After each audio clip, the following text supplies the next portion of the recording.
ముంతా తుఫాను తీరాన్ని దాటేందుకు సమయం సమీపిస్తున్న కొద్దీ కూడా వాతావరణంలో అనూహ్యంగా మార్పులు వస్తూ ఉన్నాయి. ప్రస్తుతం మనం కాకినాడ రూరల్లో ఉన్నటువంటి ఎన్టీఆర్ బీచ్ దగ్గర ఉన్నాం. ఇక్కడ చూడొచ్చు ఇప్పటికే ఆ కడలి కెరటాలు కల్లోలంగా మారుతూ ఉన్నాయి. ప్రతి గంటకు కూడా సముద్రం ఉవ్వెత్తున ఎగిసిపడతా ఉన్న పరిస్థితి. మొత్తం కడలి అంతా కూడా కల్లోలంగా మారింది. ప్రస్తుతం ఇక్కడ చూసుకోవచ్చు సీ చాలా రఫ్గా కనిపిస్తూ ఉంది. ఎక్కడ చూసినా కానీ ఈదురుగాలులు. సముద్ర తీర ప్రాంతాల్లో అయితే ప్రస్తుతం విండ్ స్పీడ్ 30 నుంచి 35 కిలోమీటర్ల వేగంతో గాలులు వీస్తున్న పరిస్థితి మనం చాలా స్పష్టంగా చూస్తూ ఉన్నాం. మనం ఇక్కడ నిలబడడానికి కూడా ఆస్కారం లేకుండా ఉంది. అయితే 30 నుంచి 35 కిలోమీటర్ల వేగంతో వీచే గాలులకే ఇటువంటి పరిస్థితి ఉంటే దాదాపుగా ఇంతకు మించి 3-4 రెట్లు ఎక్కువగా ఈ తీరం దాటే సమయంలో గాలులు వీస్తాయని వాతావరణ శాఖ హెచ్చరించింది. అయితే దాదాపుగా 90 నుంచి 110 కిలోమీటర్లు, ఆపై 120 కిలోమీటర్ల వరకు కూడా గాలులు వీస్తాయని వాతావరణ శాఖ హెచ్చరిస్తూ ఉంది. ప్రస్తుతం చూసుకుంటే ఇటు కాకినాడ జిల్లా తాళ్లరేవు మండలం, మరోవైపు కాకినాడ రూరల్ మండలం మధ్యలోనే ఈ సముద్రంలో తీరం దాటుతుంది మెంతా తుఫాన్ అని చెప్పేసి ముందు నుంచి కూడా ఈ మొంతా తుఫాన్ గురించి చెప్తా ఉన్నారు. అయితే ఈ నేపథ్యంలోనే ప్రధానంగా చూసుకుంటే పోర్టులు, కాకినాడ సీ పోర్టులో 7వ నంబర్ ప్రమాద హెచ్చరిక జారీ చేశారు. విశాఖపట్నం, గంగవరం పోర్టులో 6వ నంబర్ ప్రమాద హెచ్చరిక కొనసాగుతూ ఉంది. మరోవైపు మచిలీపట్నం, నిజాంపట్నం, కృష్ణపట్నం పోర్టుల్లో మాత్రం ప్రస్తుతం 5వ నంబర్ ప్రమాద హెచ్చరిక కొనసాగుతుంది. అంటే దీన్ని బట్టి చూసుకుంటే కాకినాడ మీద ఏ విధమైనటువంటి తీవ్ర ప్రభావం చూపించనుంది ఈ తుఫాన్ అనేది కూడా చాలా స్పష్టంగా మనం చెప్పుకోవచ్చు. అయితే రాష్ట్ర ప్రభుత్వం నిన్నటి నుంచి కూడా చాలా స్పష్టంగా అధికారులను అధికార యంత్రాంగాన్ని అప్రమత్తం చేయడంతో పాటు ఎక్కడికక్కడ సహాయ పునరావాస కేంద్రాలను ఏర్పాటు చేయడం, సహాయక చర్యలను కూడా పర్యవేక్షించడం చూపిస్తూ ఉంది. మొత్తం ఏపీలోని 26 జిల్లాలు ఉండగా మొత్తం 19 జిల్లాల మీద ఈ ప్రభావం చూపిస్తుంది.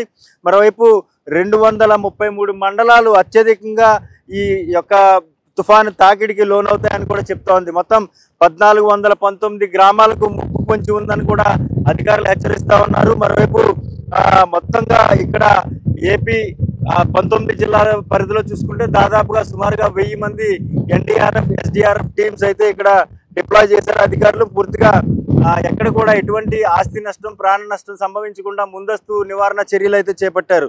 మొత్తంగా చూసుకుంటే 2200 వరకు కూడా సహాయ పునరావాస కేంద్రాలను ఏర్పాటు చేశారు. వీటిలో దాదాపుగా ప్రతి సహాయ పునరావాస కేంద్రంలో సమృద్ధిగా తాగునీరు, ఆహారం, అదేవిధంగా చంటి పిల్లలకు ఎటువంటి ఇబ్బంది లేకుండా పాలు కూడా సమృద్ధిగా ఉంచేందుకు అక్కడ ఏర్పాట్లు చేస్తూ ఉన్నారు. మొత్తం ఇటు విశాఖపట్నం కావచ్చు, రాజమండ్రి ఎయిర్పోర్ట్లో చూసుకుంటే దాదాపుగా సర్వీసులు 100 సర్వీసుల వరకు, అంటే రైళ్లతో కలిపి 100కు పైగా సర్వీసులను రద్దు చేశారు.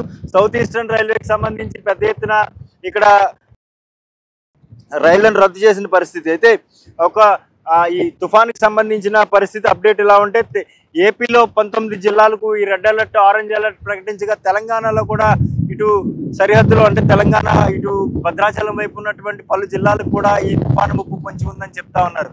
కాకినాడ జిల్లాకు సంబంధించి ఎప్పటికప్పుడు సీఎం చంద్రబాబుతో పాటు ఉప ముఖ్యమంత్రి పవన్ కళ్యాణ్ కూడా ఈ సహాయక పునరావాస చర్యలను ఎప్పటికప్పుడు సమీక్షిస్తూ ఉన్నారు. మంత్రి నారాయణ నిన్నటి నుంచి ఇక్కడే ఉన్నారు. ఆయన నిన్నటి నుంచి కూడా అధికారులతో పర్యవేక్షణ చేస్తూ కూడా తుఫాను తీరం దాటే సమయంలో ఎటువంటి చర్యలు తీసుకోవాలి, ఒకవేళ విద్యుత్ సరఫరాకు అంతరాయం ఏర్పడితే ఎటువంటి చర్యలు తీసుకోవాలి, స్తంభాలు నేల కొరిగే అవకాశం ఉంది, దాన్ని యుద్ధ ప్రాతిపదికన మళ్ళీ దాన్ని రీస్ట్రక్చర్ చేసేందుకు కూడా ఏర్పాట్లు చేస్తూ ఉన్నారు. దీనికి సంబంధించి ఒకవేళ సమాచార వ్యవస్థ దెబ్బతింటే కనుక సెల్ టవర్ల వద్ద విద్యుత్ సరఫరా లేకపోయినా యుద్ధ ప్రాతిపదికన అక్కడ జనరేటర్లు ఏర్పాటు చేసి ఎక్కడా కూడా సమాచార వ్యవస్థ ఎక్కడా కూడా ఇబ్బంది తలెత్తకుండా ఏర్పాట్లు అయితే చేస్తూ ఉన్నారు. మరోవైపు చూసుకుంటే ఎక్కడైనా చెట్లు విరిగి పడితే వాటిని యుద్ధ ప్రాతిపదికన చెట్లను కూడా రోడ్డు గడ్డంగా తొలగించేందుకు, రవాణా వ్యవస్థకు ఇబ్బంది లేని విధంగా ఏర్పాట్లు చేసేందుకు వుడ్ కట్టర్స్తో పాటు జేసీబీలు, కుక్లైన్లు కూడా అందుబాటులో ఉంచారు. రవాణా వ్యవస్థ పూర్తిగా స్తంభించకుండా ఎక్కడికక్కడ ఏర్పాట్లు చేస్తూ ఉన్న పరిస్థితి. అంటే ప్రధానంగా చూసుకుంటే ఈ సహాయ పునరావాస కేంద్రాల్లో వైద్యం కూడా అందుబాటులో ఉంచారు, మెడికల్ కిట్లు అందుబాటులో ఉంచారు, వైద్యులను కూడా 24 గంటలు అందుబాటులో ఉండాలని కూడా ఆదేశించారు. మొత్తం ప్రభుత్వ అధికారులందరికీ కూడా సెలవులు రద్దు చేసిన పరిస్థితి. ప్రధానంగా చూసుకుంటే లంక ప్రాంతాలు, లోతట్టు ప్రాంతాల ప్రజలను సహాయ పునరావాస కేంద్రాలకి తరలించే ప్రయత్నం చేస్తా ఉన్నారు. ప్రస్తుతం మనం చూసుకుంటే ఈ మోంతా తుఫాన్కి సంబంధించిన అప్డేట్ చూసుకుంటే ఇది రేపు అంటే ఈ రోజు అర్ధరాత్రి నుంచి రేపు ఉదయం లోపు తీరం దాటే అవకాశం ఉంది. అది కూడా కాకినాడ అని చెప్తా ఉన్నారు. దీనికి సంబంధించి పశ్చిమ మధ్య బంగాళాఖాతంలో మోంతా తుఫాన్ మొత్తం కేంద్రీకృతమై ఉంది. ఇది కాకినాడకి 310 కిలోమీటర్లు, విశాఖపట్నానికి 370 కిలోమీటర్లు, అదేవిధంగా మచిలీపట్నానికి 230 కిలోమీటర్ల దూరంలో కేంద్రీకృతమై ఉన్నట్టు తెలుస్తోంది. గడిచిన 6 గంటల్లో చూసుకుంటే ఇది 17 కిలోమీటర్ల వేగంతో కదులుతూ తీరం వైపు దూసుకొస్తా ఉంది. ఎప్పటికీ కూడా ఈ తుఫాన్ తీవ్రత అధికంగా ఉంటుందని అధికారులు ముందు నుంచి హెచ్చరిస్తా ఉన్నారు. ఎవరు కూడా అలసత్వం వద్దు, ఎవరు కూడా నిర్లక్ష్యంగా ఉండవద్దు. తీర ప్రాంతాల్లో, ప్రధానంగా సముద్ర తీర ప్రాంతాల్లో, లోతట్టు ప్రాంతాల్లో ఎవరు కూడా నివసించవద్దని అధికారులు ముందు నుంచి హెచ్చరిస్తా ఉన్నారు.